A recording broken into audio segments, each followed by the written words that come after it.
Hi everyone, this is Ankilani from Zetaver.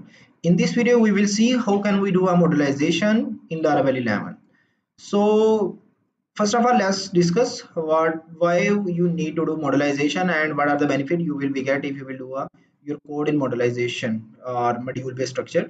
So, the first thing first, the code is loosely coupled as compared to the code we mostly do in Laravel. So, secondly, the one module you're gonna utilize in someone else project as well. So there are a lot of benefits of using modularization. So without wasting your time, guys, let's get started. So first of all, you're gonna see here on my screen I have opened this project, and I'm gonna just go here, and I would love to put here command and want to open into my Visual Studio Code. So now it's open into our Visual Studio Code. Now you're gonna see here a lot of benefit, bunch of some folders here. So I'm gonna just go here, and we will see one module, right? So I'm not going to do the code from scratch because it will take a pretty much long time.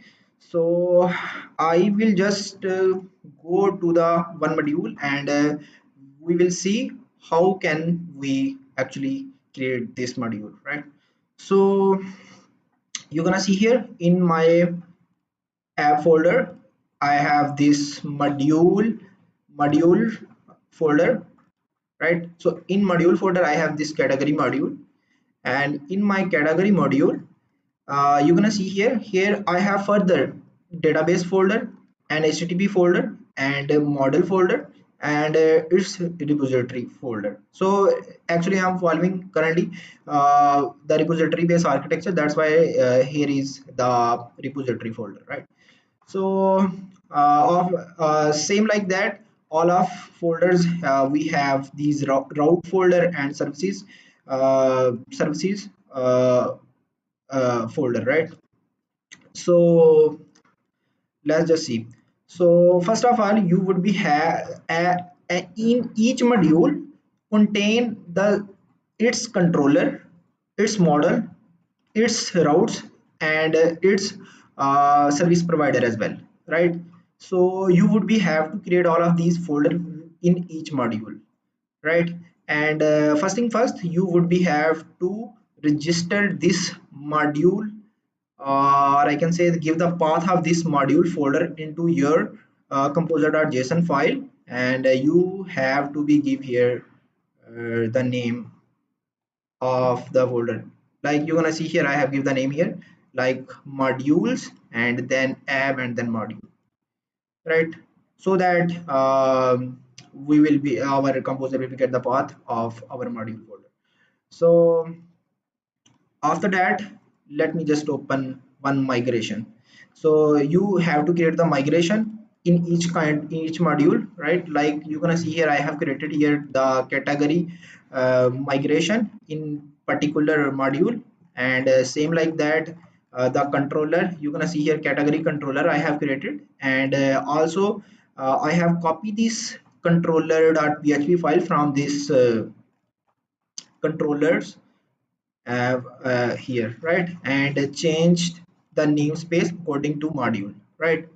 And then also obviously you would be have to inherit this controller category with this controller, because now we have to use the controller in within the module, right? So yeah, in that way you would be have to do. After that you have to create the model for this category. Same like that you create model uh, in the code you do in Laravel. So I have created this model in this particular module, right? So as I have already told that I'm following here the repository based architecture, so that's why I have created interface and then its implementation in repository.